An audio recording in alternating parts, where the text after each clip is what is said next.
예수께서 이르시되 너희가 성경도 하나님의 능력도 알지 못함으로 오해함이 아니냐. 사람이 죽은 자 가운데서 살아날 때에는 장가도 아니가고 시집도 아니가고 하늘에 있는 천사들과 같으니라. 죽은 자가 살아난다는 것을 말할진대 너희가 모세의 책 중 가시떨기에 가난들의 하나님께서 모세에게 이르시되 나는 아브라함의 하나님이요 이삭의 하나님이요 야곱의 하나님이로라 하신 말씀을 읽어보지 못하였느냐. 하나님은 죽은 자의 하나님이 아니요 산 자의 하나님이시라. 너희가 크게 오해하였도다 하시니라. 아멘. 살아있는 자의 하나님이라는 주제로서 은혜를 나누고자 합니다. 그러므로 이 본문의 말씀은 예수님께서 또 크게 하나님의 능력도 성경도 잘 알지 못했으므로 오해한 그 사람들의 질문에 관해서 대답하는 내용이라고 하는 것입니다. 그렇다면 오늘날도 하나님을 잘 섬기고 있으면서 이 사실을 잘 알지 못함으로 오해함으로 우리 주님과의 커뮤니케이션이 잘 되지 않는 사람들이 있을 수가 있다는 것입니다. 그러므로 이 사람들은 하나님을 잘 믿었었고 모세의 율법서를 또 이들은 귀하게 여겼던 사람들이었습니다.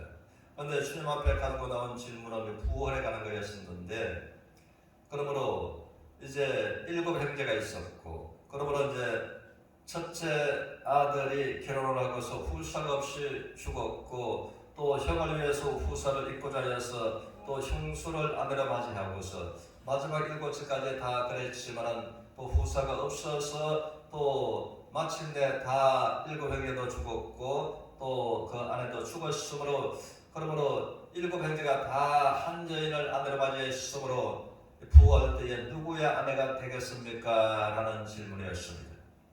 그럴 때 우리 주님께서 말씀하시기를 너희가 성경도 하나님의 능력도 알지 못함으로 크게 오해하였도다 라고서 말씀을 하시고, 그러므로 천국에서는 또 부활 때에는 시집도 가지 않고 장가도 가지 않고 하늘에 있는 천사들과 동일하다라고서 말씀을 하셨다라는 것입니다. 그러므로 이 사람들은 부활에 관한 것, 성경의 지식과 하나님의 능력을 바라지 못해서 큰 걸림돌이, 믿음의 걸림돌이 되어 있었던 것처럼 오늘날도 그럴 수가 있다는 것입니다. 그래서 현실적으로 우리가 생각해 보면은, 그러면 부활 때에 또 성경은 이 부부의 개념이 없는 것입니다. 또 내 남편 내 아내 하지만은 또 내 남편 내 아내를 우리 하나님의 말씀처럼, 또한 에베소서의 말씀 또 복음서의 말씀을 통해서, 그러므로 결혼 수레에 이제 그리스도께서 교회를 보양하는 것 같이, 또 교회가 그리스도께 순종하는 것 같이, 그렇게 주례사에 자주 또 단골 메뉴로서 이제 말씀이 소개된다고 하는 것입니다. 그러나 우리가 이제 정말 그렇게 섬기는 것이 아름다운 것입니다. 또 자녀 문제도 동일한 것입니다. 또 자녀에 관해서도 우리가 자녀 교육은 또 신앙의 한 부분이기 때문에 어떻게 자녀 양육과 교육을 잘 했는가에 관해서 신앙의 한 부분이므로 그것도 이제 상급의 한 부분에 마땅히 될 수가 있는 것입니다. 그런데 우리가 이제 이 모든 것에서 부부 개념과 자녀 개념을 바로 성경적인 개념을 알아야지만이 우리가 건강한 신앙생활을 할 수가 있다는 것입니다. 그렇지 않으면 본문에 질문을 가지고 왔던 이 사람들처럼 믿음의 큰 걸림돌이 된 것처럼 자녀 문제가 늘 나의 신앙의 걸림돌이 될 수가 있고, 또 부부 문제가 또 나의 신앙의 큰 장애물이 될 수가 있다라고 하는 것입니다. 그러므로 우리가 이 땅에서 살아가면서 또 부부간의 의무를 다하는 것과 이 땅에 살아가면서 부모는 자녀에게, 자녀는 부모에게 성경에서 말씀하는 의무를 다하는 것이 하나님의 말씀의 권위를 생각하면서 말씀에 순종하고 복종하는 그 계명을 지켜가는 삶을 사는 것은 아름다운 것입니다. 그럴 때 우리 하나님께서 말씀하신 에베소서의 말씀처럼 이는 약속이나 첫째라는 계명이요 또 하나님께서 네가 땅에서 잘되고 장수한 복을 주시리라라고서 말씀을 하신 것입니다. 그리고 우리가 하나님을 경외하고 하나님 말씀의 권위를 인정하면서 그러고 하나님 앞에 우리가 말씀으로서 우리가 순종의 멍에를 메고서 또 부모에게 자녀에게 부부에게 의무를 다하는 것은 참으로 아름다운 것입니다. 그렇지 않았을 때 틀림없이 어김없이 우리가 이 문제 때문에 우리가 믿음의 이 장애물에 걸려서 어려움을 당하게 된다는 것입니다. 그래서 이제 자녀도 마찬가지입니다. 우리가 틀림없이 성경을 말하는 것이 우리가 부활 때에는 이제 부모 자녀 개념이 없다는 것입니다. 그러나 우리가 이 땅에 살면서는 우리의 하나님께서 시편 117편 3절의 말씀처럼 하나님께서 우리들을 신실하고 또 믿복에 여겨주셔서 자식은 하나님의 상급이며 또 태의 열매는 하나님의 상급이고 자식은 하나님의 기업으로서 우리에게 맡겨주셨다고 하는 것입니다. 그러므로 우리가 또 상급이 상급되게 기업은 번창해야지만이 되는 것입니다. 그러므로 이제 자녀 교육은 분명하게 신앙의 한 부분인 것을 성경은 말해주고 있다라고 하는 것입니다.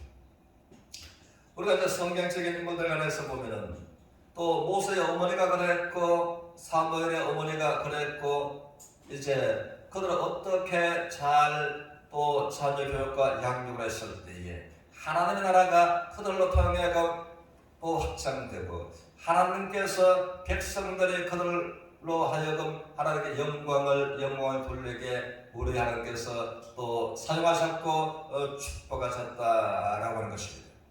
그러므로 우리가 이 사실을 생각하면서 그러면 하나님께서 나에게 맡겨주신 상급, 하나님께서 나에게 맡겨주신 기업, 에 관해서 우리가 하나님의 말씀 중심으로서 하나님의 말씀의 권위로서 때로는 자녀를 훈계하고 자녀를 징계하고 자녀를 또 권면하고 해야만 하는 것입니다.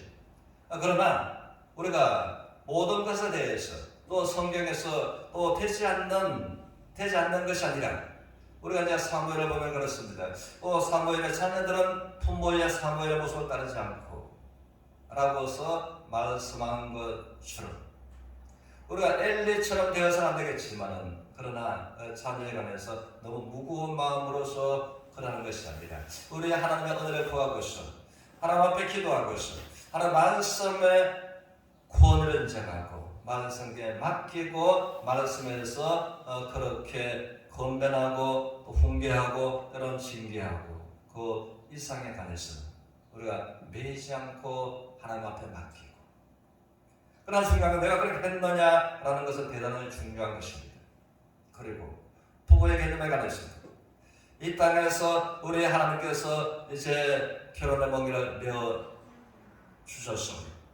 우리가 의무를 다해가면서 그러나 부활 때에는 천국에서는 이 부부와 자녀 개념이 없다라는 것을 생각하면서 그러면 이 말씀처럼 너희가 모세가 가식들에게 에서 우리의 하나님의 메시지를 들었을 때에 하나님은 아브라함의 하나님이시고 이삭의 하나님이시고 야곱의 하나님이시라 라고서 말씀하신 말씀처럼 그러면 하나님은 죽은 자의 하나님이 아니시라 살아있는 자의 하나님이시다 라는 말씀처럼 아브라함도 하나님의 능력과 하나님의 은혜를 경험했지만 죽고 없고 이삭도 거부의 축복을 누렸지만 이삭도 죽고 없고 야곱도 하나님의 말할 수 없는 은혜와 영광을 입었고 바라본 사람이었지만 야곱도 죽고 없는 것입니다.